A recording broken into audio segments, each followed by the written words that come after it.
For more on the 2016 presidential campaign, we're joined by Philip Bump, a political columnist for The Washington Post. Philip, good morning. Good morning. Let's start with the emails yet again. Sure. What do we make of the 58-page FBI report on Hillary Clinton's emails? Well, you know, there's a lot of detail in there, most of which reinforces what FBI Director Comey has already said about the investigation, why they chose not to prosecute it. I mean, I think the issue with the emails is this is something driven by the federal government. It's unavoidable for Hillary Clinton, and the pace is slow and repetitive. And so it keeps coming up over and over again, and I think that's constantly bad news for her campaign.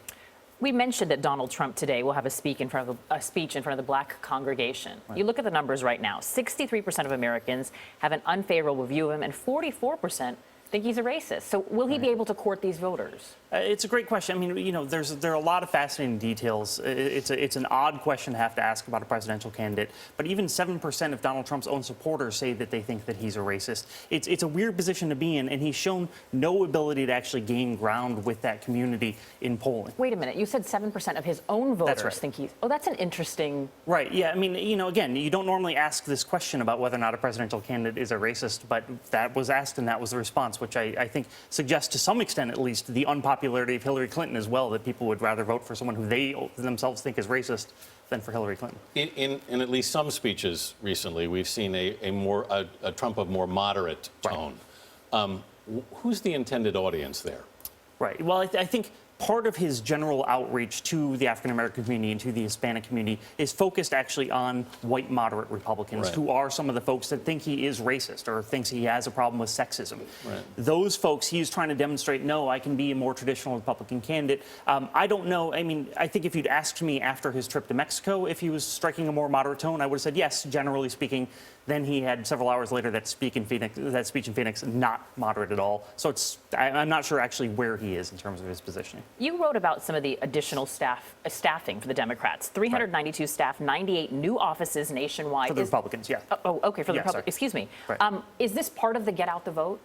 Exactly, yeah. So the Republican Party is putting a lot of resources into making sure they can turn people out in November, in part because Donald Trump isn't doing any of that. He doesn't have a lot of field offices. Hillary Clinton has more folks on the ground in these states. And I think that's a risk for Trump because he and the Republican Party don't always get along. And if he's going to lose and they need to win in a state, they may pull the resources from Trump and put them towards, say, an embattled senator. The New York Times is reporting this morning that there is some continuing and serious friction between the party and the people around Trump. I mean, is that where could that lead at this point if they decide that Trump's actually numbers aren't moving? So there's a remarkable, a couple of weeks ago, someone from the party actually openly talked about the prospect of dropping Donald Trump if his poll numbers didn't improve. If you think about it, in North Carolina, for example, they have a senator who's up for re-election.